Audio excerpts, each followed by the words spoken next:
Welcome to Haunt Weekly.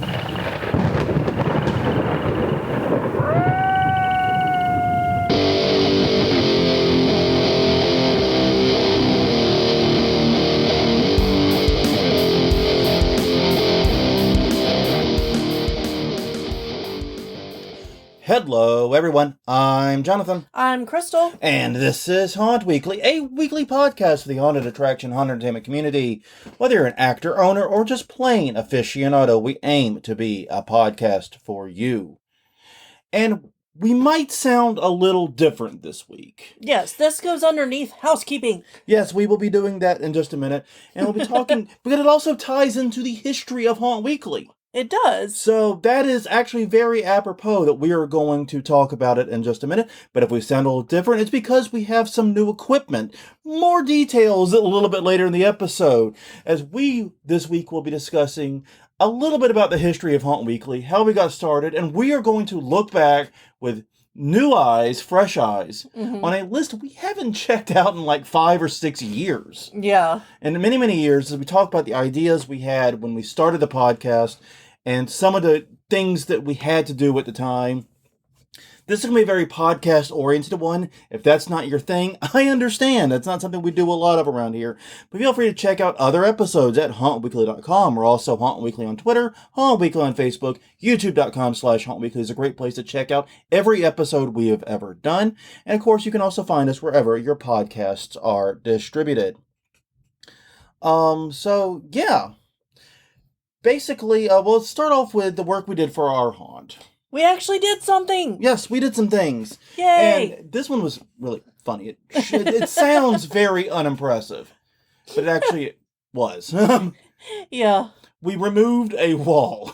A wall and a decorative piece. And now, here's the problem. And why that actually matters, and why that actually took not insignificant time. Yes, and both of us. Yeah, and but 2 people and not insignificant time. This wall has been in place probably for 10, 12 years or so. Probably that long. Probably 10, yeah. 10, we'll say 8 years definitely, though. Fine. But it's been up there for a good length of time. Yes. And when we put it up, we built a bunch of walls around it. Obviously, that's what you do. That's how you build a haunt. But we built kind of the spine and the structure of the haunt around it. And we took down most of that aforementioned spine previously. We talked about that in previous episodes. But this wall remained. And honestly, we couldn't figure out how it remained. Well, no, because usually with our walls, we put a brace between the top of our 8-foot panel and the beams of the garage. Yeah. And also other supporting panels, too. Yeah. We braced the haunt to itself and to the actual superstructure. Yes. This one was just braced to other walls. Those walls were not there. So how the fuck is it still up was the question we asked ourselves. And what had happened is we had put some decorative pieces. Yes, to make it look like a door frame. And they were very nice decorative pieces that were put in a way that was never intended to be remotely structural. No. However, when we took down the rest of the spine, suddenly they became very structural. Yes. And this greatly complicated it because now, instead of being held in place by realistically just a couple of screws that could come out, it was being held by a shit ton of tiny decorative screws and odds and ends pieces. Yeah. So basically, it was 4 brackets with multiple screws. Multiple screw types to boot. Multiple screw types. Because it's been up so long we had switched from Phillips to Torx. Yeah. And everything assembled in the wrong order to take down. Had to take things down in the reverse order. Because if we had taken it down, if we had taken down the decorative bits in the correct order initially, yeah, it would have been very quick and easy. Right. So everything would have come down in the right order. But because this wall was attached to it, everything had to come down in the wrong order, meaning getting to each of these brackets was a pain in the ass. Well, and it's not only that, but it's, I took out the screws and I'm like, okay, the wall wiggles. I should be able to move it, no problem. Right? Yeah. And then I'm like, okay, there's a concrete screw. And that was the only other thing holding it in place. but I could not tell that because the way these things were put together, there were screws through the bottom of a supporting crossbeam board that was covered up by a decorative board. Yeah. Yeah, basically, we made it impossible to see what needed to come out next. It's the worst escape room. And so we're basically playing this game of removing all these screws. Does it move now? Does it move now? And we finally got to where, all of those decorative pieces were detached. Yeah. Which needed to happen anyway. And then we saw the concrete screw, which, by the way, previous us did do one nice thing. Yes. We wrote the word screw on the footboard, and then we pointed an arrow to where it was. So we actually did highlight where it was, but we had put, like I said, boards and skins in front of it and things. But so once those were removed, we could plainly see where it was. But then, of course, since this concrete screw's been in the ground for 8 years or so, and this wall has taken multiple impacts, that concrete screw did not want to come out. No. And we were trying to avoid cutting it, because if you cut it, you then have to go through and grind it. And then it's a whole huge project to re-level your floor, basically. Mm-hmm. Luckily, we managed to find a way to get it out. Yes. We did get it out wholesale. Everything's fine. But this was a fucking war we did not anticipate. No. I thought, it's going to take me 5 minutes. I'll just go out and do it. Yeah, and the bad thing is, we're like, oh yeah, we're going to take 5 minutes, and then we'll just tell the people in Haunt Weekly we did haunt work this week, and that we removed this wall, and that but we won't really do the hour. We're going to be cheeky about it. No, we ended up taking the full fucking hour, okay? And that's just it. We can't even lie to y'all because the universe will make it the truth. Yeah. So you all have the power to manifest how long something will take. You just didn't know it. Yeah. So congratulations. Happy you just discovered your superpower day. I hope everyone's happy. Please use that for good. Yes, indeed. We cannot handle a lot of setbacks. All right. So moving on. Next up, housekeeping. Mm-hmm. And if you have noticed, we do sound a little different. I don't know if we sound different or not. No idea. No idea yet. We've only done some brief tests, but we have a new recorder/mic system. Mm-hmm. Brand new to us. And one of the reasons we wanted to do this episode this week is because we are finally retiring the absolutely ancient H4n recorder that we were using. We've upgraded to a new H6. Mm-hmm. Which is the latest model, has a lot of bells and whistles that are going to help us do this more efficiently and do this better. But true story here, Haunt Weekly, other than the live episodes we've done with interviews where we've had to bring, I think we have a P4 that we bring in for those. Yeah. Every episode of Haunt Weekly has been recorded on the same setup, which is basically an H4 recorder that we position between us and talk into. And it served us pretty well overall. Yeah. And we got it for free. Yes, a friend of ours who's in the filmmaking. He's in the filmmaking. They're in the filmmaking. Sorry. Yeah, they're in the filmmaking. They gave it to us. We bought... This was back when we were doing Garbage Horror, actually, so it's even further back than Haunt Weekly. Yeah. Gave it to us because we bought some lavalier likes off them that we did use a couple of times doing Haunt Weekly. I mean, doing Garbage Horror, but not Haunt Weekly. We bought the lavalier. The lavalier likes, I don't know where the fuck those even went, so don't ask me about those. But the H4, they gave to us because the SD card slot was broken. Yeah. It's jammed. There's an SD card in there. It reads the SD card fine, but the day that SD card dies, the recorder dies because there's no way to get it out without breaking the entire recorder. So they gave it to us so they could go and get something new and move on and actually have something dependable. Yeah. Joke's on them. That thing has lasted a decade with regular abuse. That card has been formatted a bajillion times. Yeah, and it's still working. It is still technically working. But we decided it was time for us to be a little gentle on ourselves. There were issues with it we've never been happy with.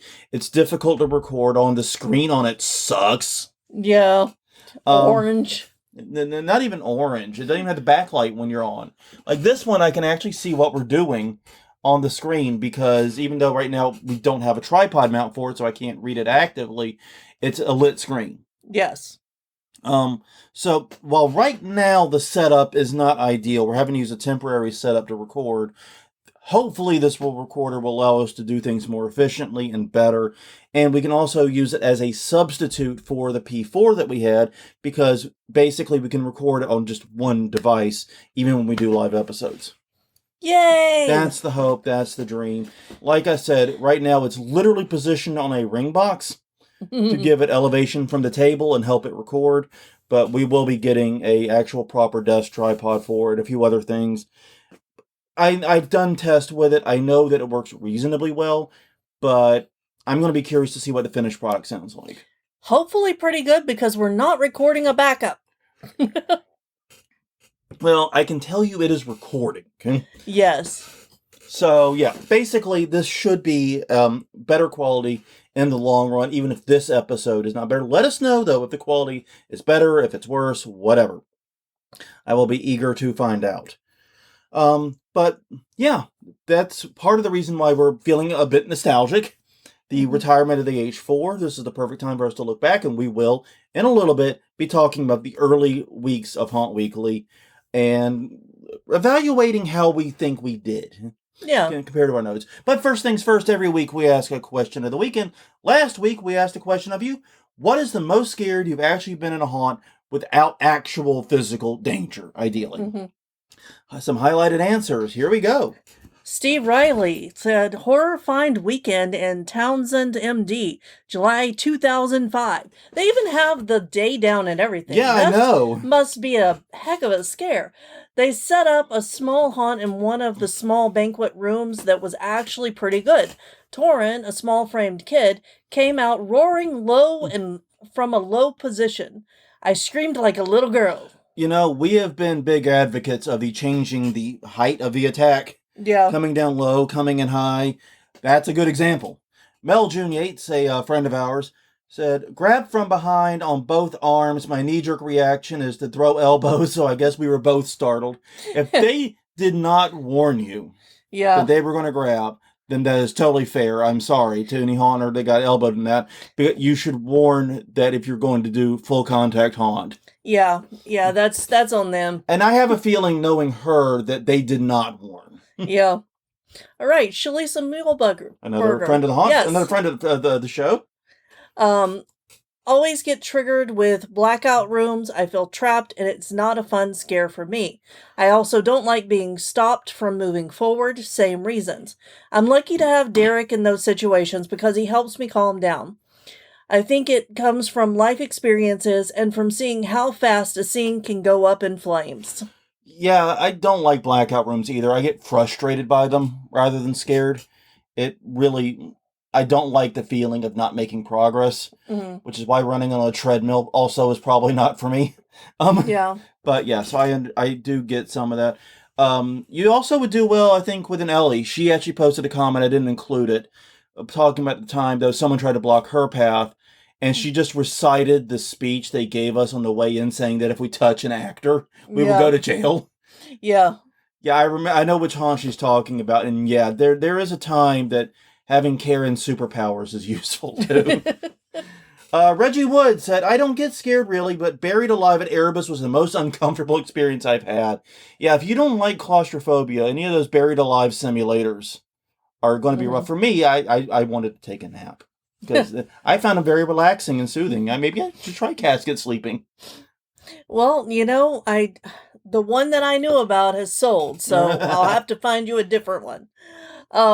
And finally for this week, Sam Farrell said, I feel immune now as an adult haunter, but I'll never forget being scared out of my mind in 1996 going through the Tunnel of Terror at Tweetsea Railroad Ghost Train. They basically used a winding enclosed queue that is normally used for their chairlift, turned off the lights, and filled it with the most haunt actors I have ever seen.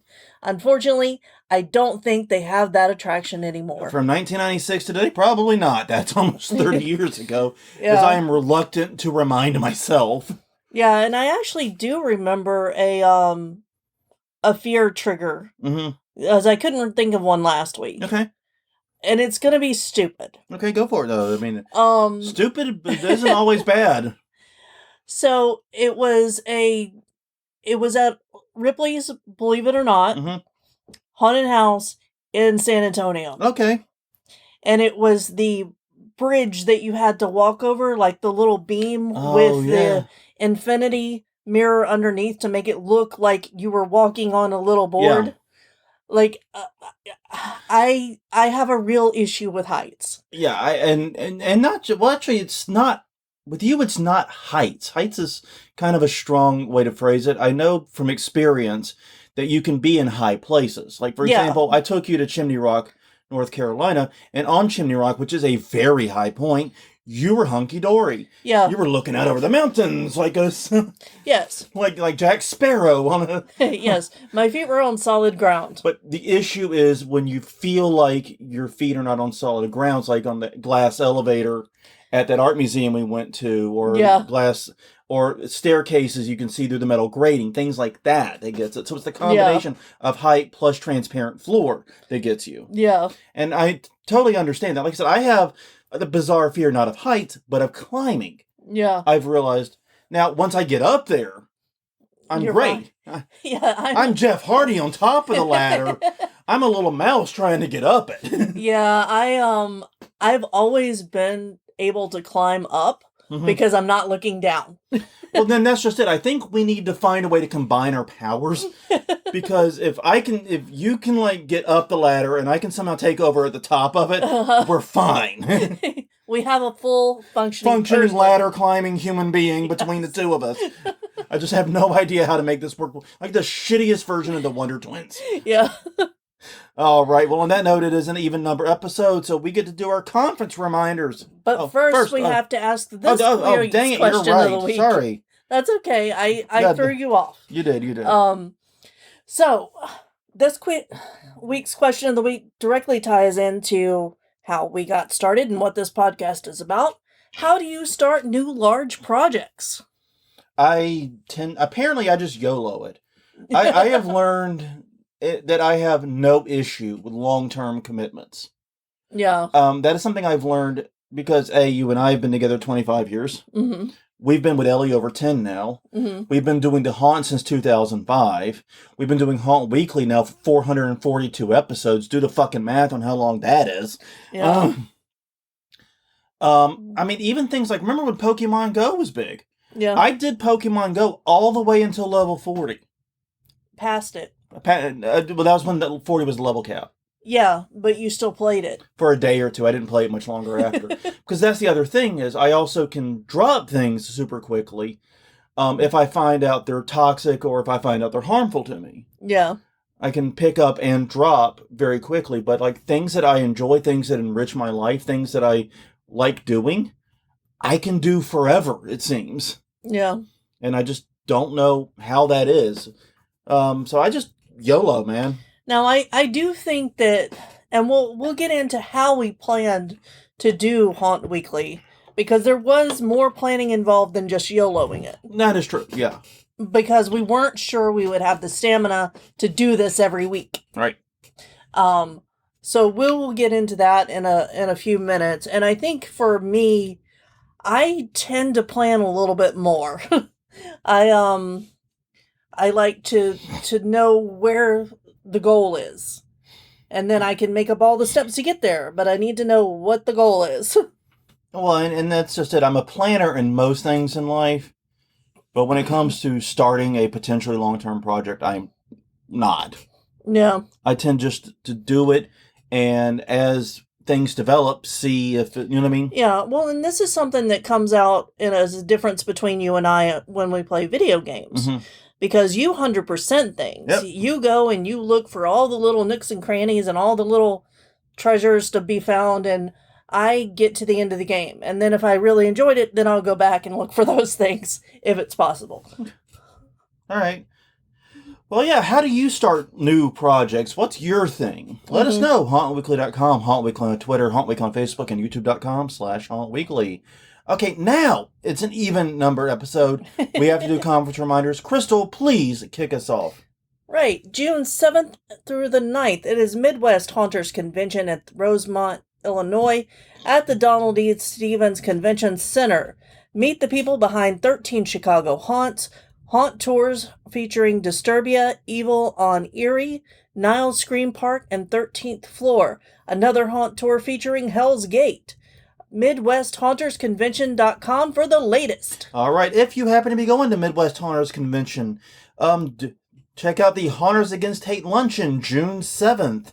Once again at Rosemont, Illinois, at Moretti's, featuring Judith O'Day, Japes Palace, Sven, Robert, and many, many others connected to Haunters Against Hate and also friends of the podcast.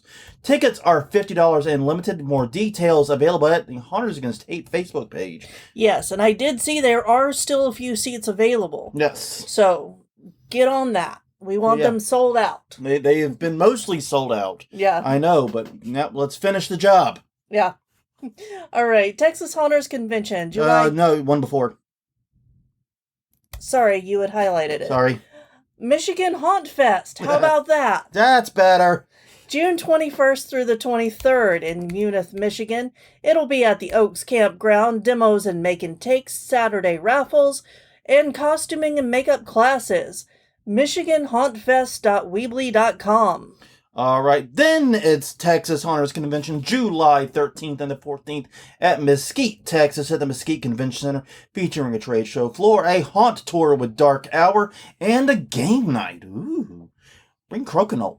Bring Crokinole. TexasHauntersConvention.com for more information and tickets. So yes, a lot of neat stuff coming up as we enter the summer haunt convention season. Side note, Mayday Games is holding a Crokinole thing right now. They are not a sponsor, but we love their board. We take it to bars. Yeah, okay, a few things. If you do not know what Crokinole is, it's Crokinole. Look it up. It's a fun game.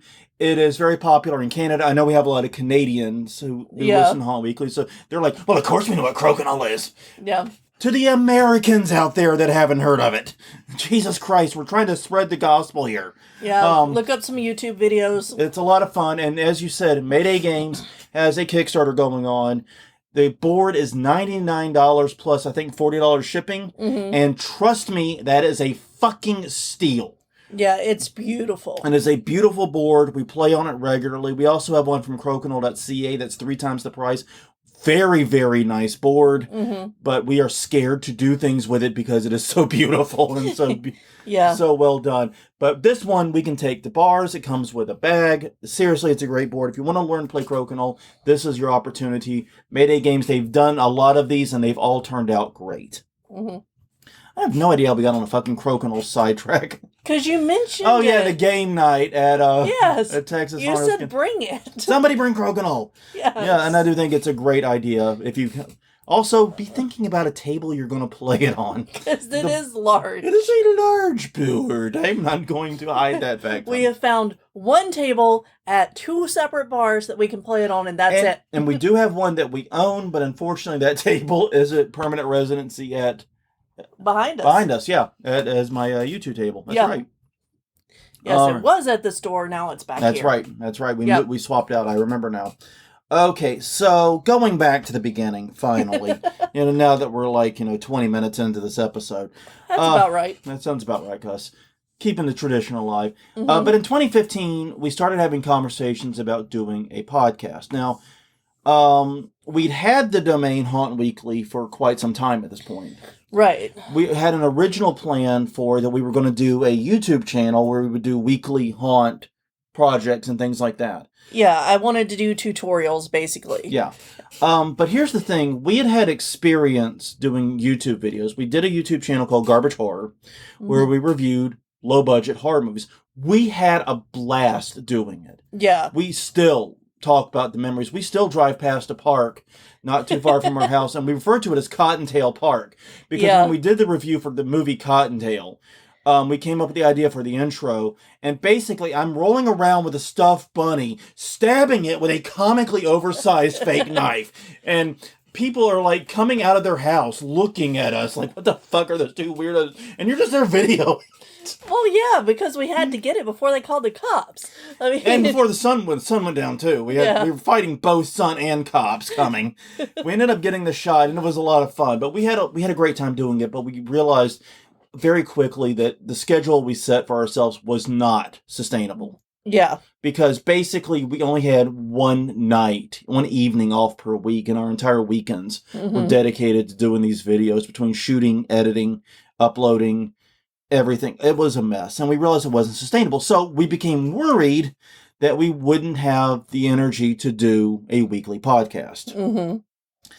So, Yeah, and and when we pitched the idea to yeah. some people at HauntCon that year, hmm everybody was like, "There's no way you're going to keep that up. Yeah. Why are you setting yourself up to fail?" And honestly, after Garbage Horror kind of went Yeah. sideways, we didn't have much of a counter argument. Yeah, and the thing is, though, like if you've listened the past couple of weeks, there's one thing you don't do, and that's tell me that I can't do something hmm because it will happen.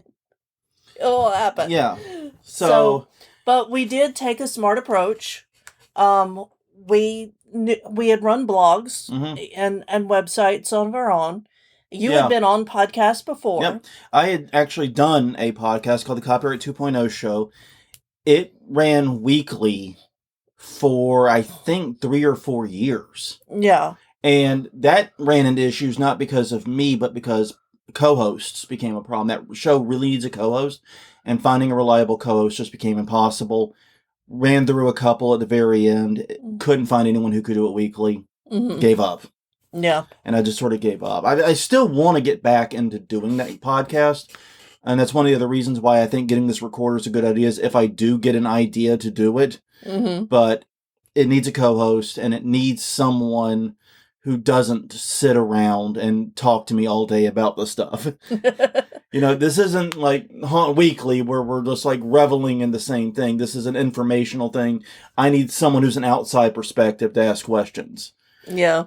So anyways, but yeah, but we had experience basically is what it came down to. Yeah. So what we did was we sat down and we came up with a list of ideas. Mhm. And originally we were just going to do like 5, but the list grew very quickly. Yeah.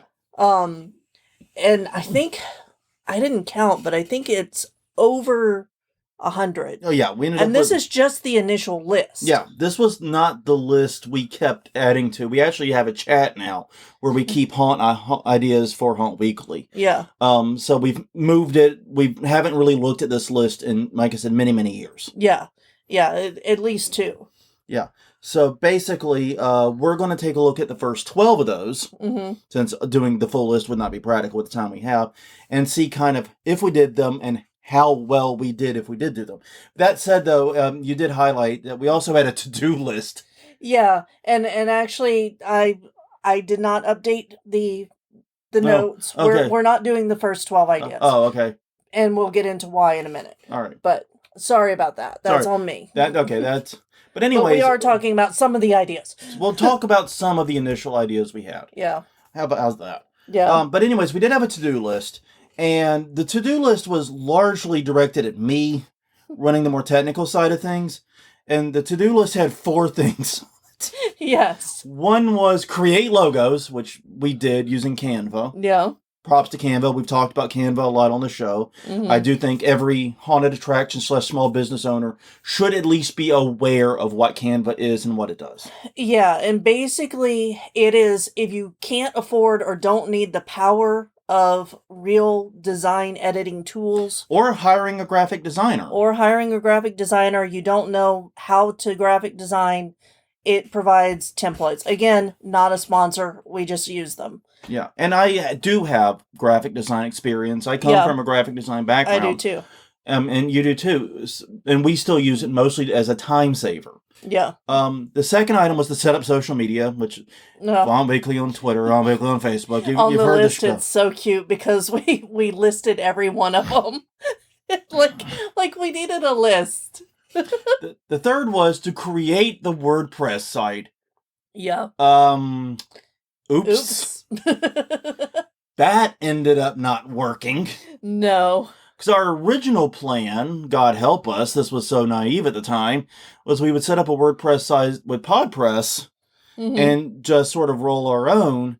And that was a terrible fucking idea for something that needed to be low maintenance. Yeah. If you have the time and the experience of doing it, it can be a good way to go. Especially if you are going to try and profit from and make money from it and so forth. It can be a great way to go.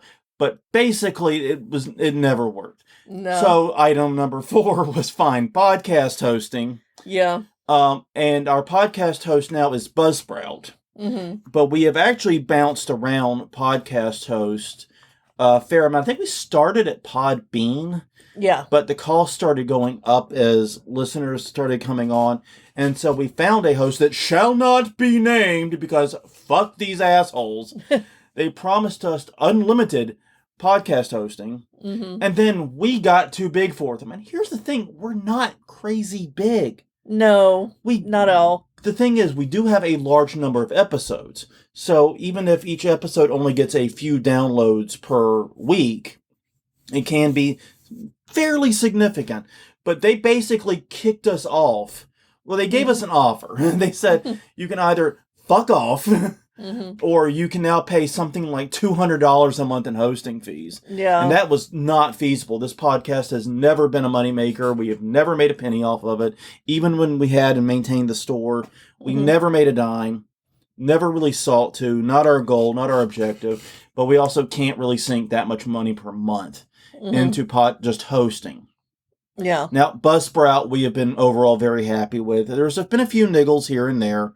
But overall, I can't complain. I would definitely want to show them love and support. Yeah. So, as we've already talked about, we had the YouTube series and knew that video editing took a lot of time. Yes. So, we wanted to make sure that this was easy. Yeah. As easy as it could be for us. And we were listening to a lot of very informal podcasts at that time. And we just kind of said, okay, we're going to take the low edit approach. Yeah, well, and I also tried to find a weekly podcast about the haunted house industry because I had just learned about podcasts and was listening to them at work. Well, you hadn't just learned about podcasts; you were just getting into them. Yeah, I'd had podcasts, like we said, for years at this point. That's probably true. But you had just started. You learned about them as an experience that you enjoyed. Yes. Not just some weird shit that I did alone in my room once a week. Yeah. Exactly. Is Jonathan masturbating or is he doing a podcast? I don't know. Noises are similar. Noises are sometimes very similar. Cries of frustration are coming. Anyway. People had some interesting thoughts about me now. Yeah, well, you brought it up. I did. It is on me. You're right. Jesus Christ, where were we? Where the fuck were we? That we wanted it to be. I had started looking for a podcast to listen to. I couldn't find one that was weekly. I couldn't find one that was updated regularly at that time. Yeah, there's much, much more. Things have changed so much. Yeah, since then. they have. There's many more. They're also easier to find now because there are ones that have been around longer than us that were updating regularly, but I just didn't find them when I searched for them. Yeah. And that part of that is that podcast searching has gotten better and easier too. Exactly. I think that's a lot of it. One of the hard rules we had going into it was no monetization. Yep. That was for 3 reasons. One is that we didn't want this to become our job because we know how we feel about our jobs. Yeah. 2 was we didn't want to be at anyone's behest. I love that, we've had some dust-ups with some pretty big people in the haunted attraction industry. Yeah. And they're like, you're never going to make a penny in this industry again. Never made a penny to begin with. Fuck off. Yeah. Basically. Yeah. And the third is that, basically, we did not want to make this an obligation to ourselves. If we started making any kind of money from this, we wouldn't feel comfortable walking away from it. We would feel we had, like I said, we know how we feel about our jobs. Yeah. And I mean, people have asked us to do like Patreon and sponsorships and things like that. And we've always shied away from it. We did the store for a little bit because a lot of people did ask for that. Yeah. Basically, I wanted to make shirts for me that were cute. Yeah, and that was the reason you agreed to it, was that you wanted to make some cute shirts. I think you spent more in the Haunt Weekly store than we ever made. Oh, yeah. I think we might have sold like 2 shirts. No, we actually sold a fair amount, but because we cut the prices so low, we made no fucking money at it. Well, we basically broke even on everything. Yeah, yeah, that's true. we made only pennies per shirt, or a few dollars per shirt. And then, of course, like you said, you bought goddamned everything in the store at least a couple of times. So, yeah, That's why I made them. So that I could. If you didn't want it in the house, so I don't think we made a penny off of that. And even if we had, that would not be the kind of monetization that would worry me. No. Because, like I said, sponsorships, advertising, those types of things put you at the behest of other people and make this a job. Right. And Patreon, too. I mean, and I love that y'all want to support us, but that's not how we operate. We don't operate on that kind of reward system. We're fucking weird, all right? We do it because we want to do it because it's fun for us. And if we stop wanting to do it, we're going to stop doing it because then the content won't be any fucking good for y'all. Exactly. I think that's about it. So all anyways, episode 1. That episode sucked. Yes, we probably need to reintroduce ourselves to everybody. I think maybe that's not a bad idea, is to go back and redo episode 1. It's like 10 minutes long. It was just an introduction, and that's it. Yeah. All right, episode 2. Episode 2 was Haunt Safety, which was on our original list. Yes.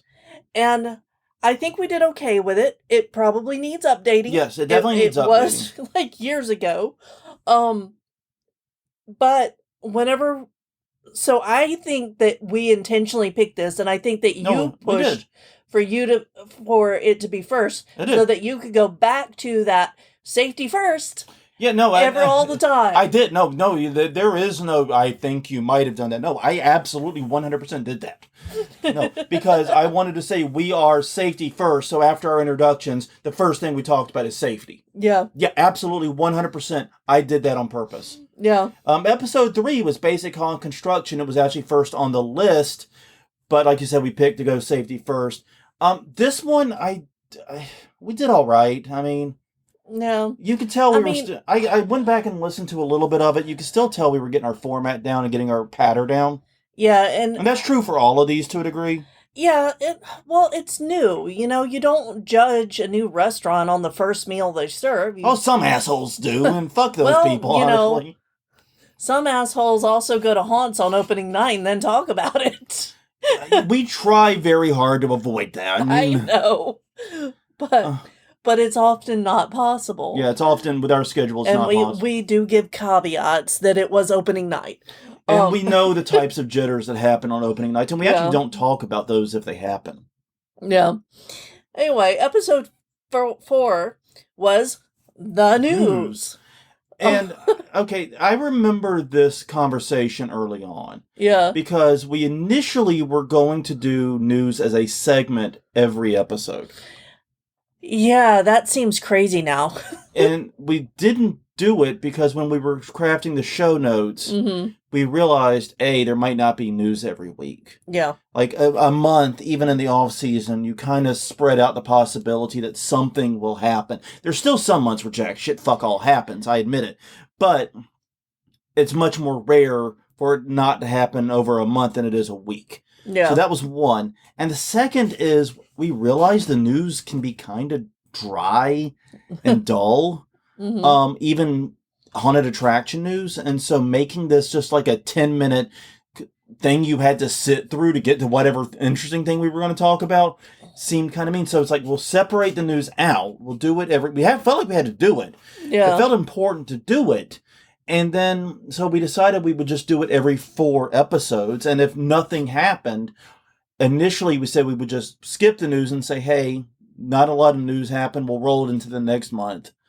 But that has only happened once or twice in 440, 100 plus news episodes, 110 plus news episodes. Yeah. So that doesn't happen very often. But that was the idea that we had, was we would roll it in. Okay. Yeah, and it also gave us a guaranteed topic once a month. Yes. Which is nice. I enjoy that at this point. We know exactly what we're going to talk about, and that's gotten more and more useful as we've gone on. Yeah. Like, I think we need to start revisiting some of these really old topics, and maybe that's something we will do now that we're having this reflective moment. Yeah. Okay. But yeah, I think it was my idea to do it once per month. But the initial idea was to do it as a weekly segment. That wasn't going to work. No. So yeah, the rest of the list, it's mostly checked off. But basically we kind of did it in chaotic order. Yeah.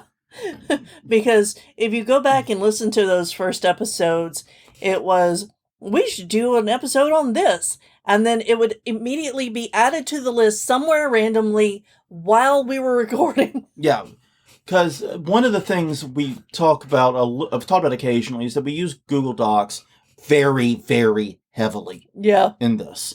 Google Docs has been instrumental in making Haunt Weekly work because all the show notes are done in Google Docs. And that way, one of us can kind of just kick it off and start it, and the other can jump in and add things and all that. So A is that, but B, it's enabled us to keep literally our entire archive of show notes in one place. Yeah. And so if it's like, hey, if we talked about blah, blah, blah, we usually just search our Google Docs for a relevant term and see when and if we did. Because searching for it anywhere online is difficult. Well, and then we also had the issue, though, when doing that, because there were a few times that I got frustrated trying to find out if we had done something or not. So I actually created a spreadsheet of all of our episode titles in order with the number so that we could, do a quick reference. Do a quick check of that one document, because in our show notes, we reference things all the time, but don't do a full episode. Yeah. And so that list exists also. Yes. Yeah. But yeah, basically the thing was, especially in those early, the first 100 episodes or so, we were constantly playing this game of, we need to do an episode of that. And then we would add it to the conference. Now we stopped using Google Docs for the list, mostly because we moved a lot of our stuff in our day-to-day life. Yeah. It not really is necessarily a thing to do with Google Docs, but we moved like our meal planning. We moved a lot of stuff into our relationship chats. Right. And the other thing is that if I had an idea while I was at work, it was easier just to send a text about it or a message somewhere than it was to pull out my laptop and add it to my Google Doc. Yeah, but it became kind of our mental process. Yeah. Like, I have an idea of where we should go for dinner. I'll pull out our chat app and send it there into the appropriate chat. I've got an idea for Haunt Weekly. All that, I've got an idea stuff got routed into the chat app, basically, is what I'm trying to say. Yeah, that's true for the Haunt, too. The Haunt purchases, Haunt needs, build, all that got moved to text chat, too. It was Google Docs, it's moved to chat now. Yeah, there's even a list of ideas for themes. Yep. That exists in chat now. Yeah. So we moved it to chats, and that also is very searchable still. But also it gives us greater segmentation of these things.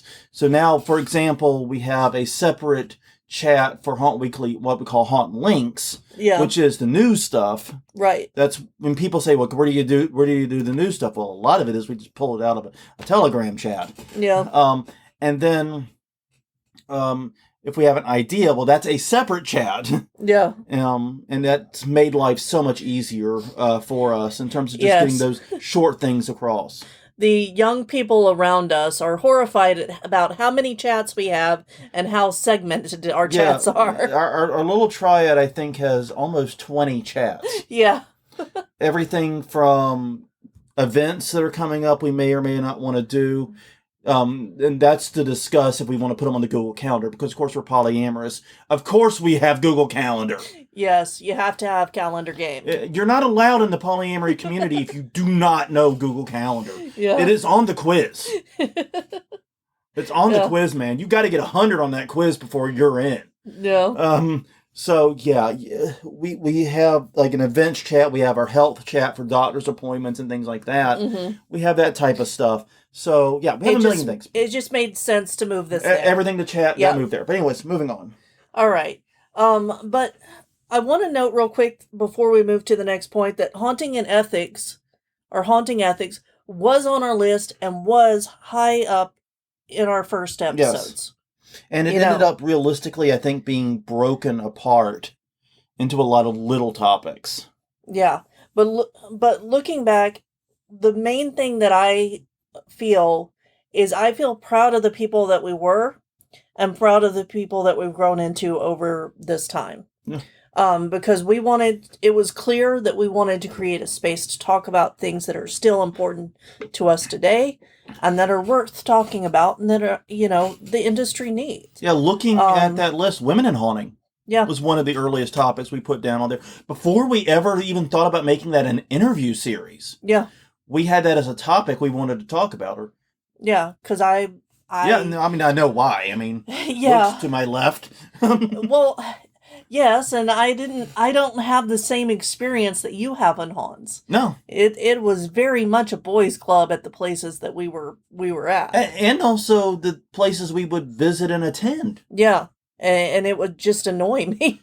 Yeah, because So, that's kind of the thing. We would go to like a lot of haunts, and maybe not so much the ones like in the immediate Southeast Louisiana area, but farther afield, and you would get she's just clearly the date. yeah, He's clearly the customer, she's the date. yeah. No, she is, believe me, every bit as enthusiastic about being here as I am. Though Yeah. that enthusiasm on her part may be waning, depending on your attitude here. Yeah. And then honestly, my enthusiasm is too, so. But yeah, a lot of our early topics covered safety, ethics, diversity, Yeah. and brass tacks. Like how to actually do this stuff. Yeah, I was worried when we were talking about doing this look back episode Yeah. that we were going to be like super cringe. Yeah. And I don't think I that's haven't what that's listened to them, so we probably were in the beginning. I know the audio and I know the actual episodes were cringe, Yeah. but thinking about how we came into this, Yeah. I'm proud of, like you said, we intended to be a force for good Yeah. Exactly. from day one. And I think we were very careful with the idea that even though our platform may be very small, we wanted to use it for good. Yeah, and I think that we've done a fairly good job doing that and trying to expand that even more. Yeah, You know? I want to continue that, and I want to grow that. I want it to be fun, obviously, Yeah. but I also do want to make sure that we are a force for good in the haunt industry as much as Yeah. possible.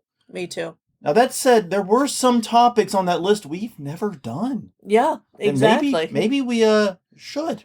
There's like a dozen of them. Yeah, there are some of them. But anyways, go ahead. A lot of them were just not full-fledged ideas. Yeah. They wouldn't cover a full hour. So like haunt flyers was a full topic. Yeah. That obviously just needed to be advertising and marketing. Yeah. You know. We've touched on it multiple times in various marketing ones. We've done haunt promotion, guerrilla marketing, things like that.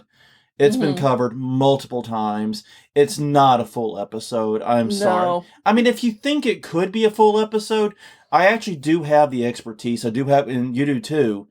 But my degree's in advertising is what I'm trying to say. I have like a paper expertise here. Yeah, you have paper expertise. I have paper expertise with paper. Yeah. Boom. Yeah. And mine is real world small company experience. Exactly. So between the two of us, we should be able to cover just about everything here. Yeah. So if you think that could be a full hour topic and something you'd be interested in an hour on, let us know. Blah, blah, blah. All the usual places. We're Haunt Weekly. Yeah. I don't know if you know, but we have social media. Wink, wink. Really important. We put it down and we listed all the places we want to be, man. So fuck it. HauntWeekly.com, Haunt Week on Twitter, Haunt Week on Facebook, on YouTube. Yeah. Anyways. Yeah. The other ones are ones that we didn't have the expertise for, like animatronics.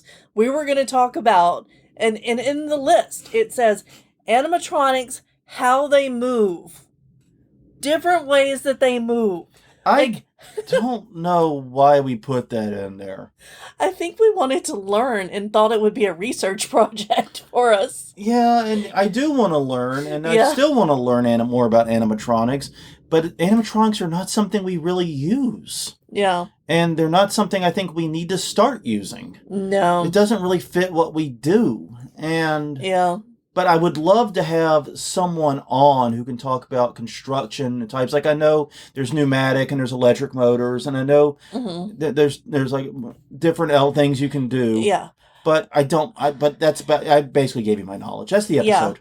Like someone to come on that could dumb it down for people who have no experience at all. Yeah, basically, pretend like the only physics I know is like quantum physics and like cosmology and stuff, because that's the stuff I actually do, enjoy and research and read and podcast about. Is Angry Birds helpful? Is that yes? The original.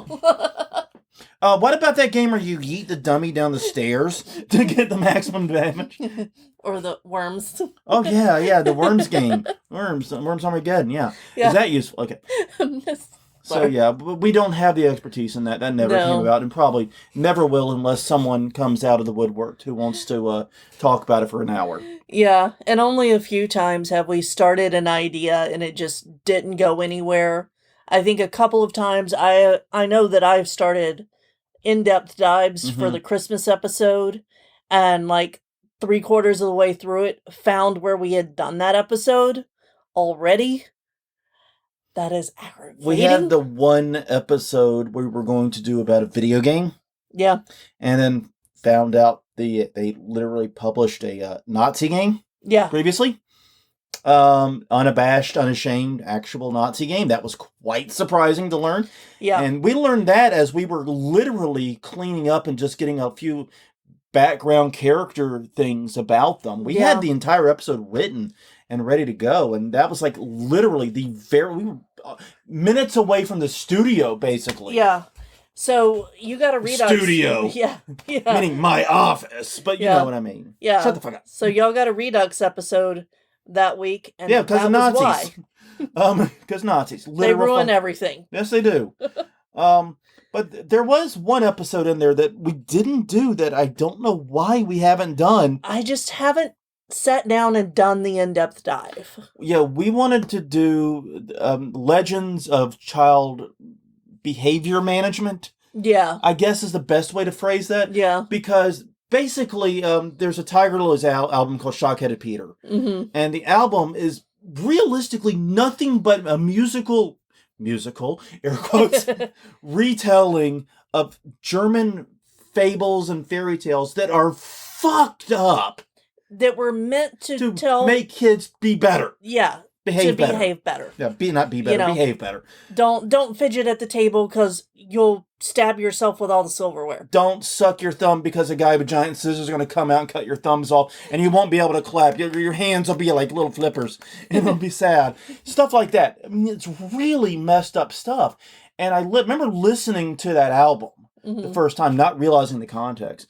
Thinking this band is messed up, and they are. They do a lot of messed. The band is messed up. I mean, there is stuff they did. Yeah, there should be all the warnings before you go and look them up. Yeah, if any content warning you can think of, apply it. Yeah. Violence, sex, anti-religious stuff. Any content warning you can think of in your head. Yeah. Apply it to the Tiger Lilies if you're unfamiliar with them.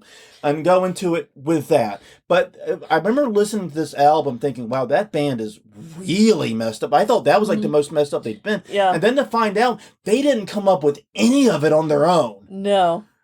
Blew my mind. I definitely want to do that episode talking about that. Because it talks about phobias that kids have. Yeah. And also, there might be ideas in there that could be used in a haunt. I think you could build a haunt around this really easily. Yeah, and it's in public domain. Yeah, it's public domain work. These stories are really, really old. Yeah, Shock-Headed Peter, look it up. Consider that your homework for this episode, and we're going to consider it our homework too. Maybe we'll do it in an upcoming episode. Yeah. Well, on that note, everyone, thank you very much for this trip down memory lane. I hope you found it at least somewhat entertaining, maybe somewhat informative about how we do what we do. Let us know how the new microphone sounds. Yes. I will be curious. Like I said, we're not, obviously don't have everything dialed in perfectly yet. We have some other things to get, and we have to do some figuring and jiggering and thinking. Mm-hmm. But yes, let us know how it sounds. Until next time, though, this has been Haunt Weekly, episode 442, talking about our haunt history of Haunt Weekly. Please check out more Haunt Weekly at hauntweekly.com, Haunt Weekly on Twitter, Haunt Weekly on Facebook, and everywhere else that we listed in that first list we made on our to-do list. Well, I think I said the worst list like 8 times there. Yeah, plus the ones that have come up since. Yes, indeed. Please check us at all those places. Until next time, I'm Jonathan. I'm Crystal. And we will see you all next week.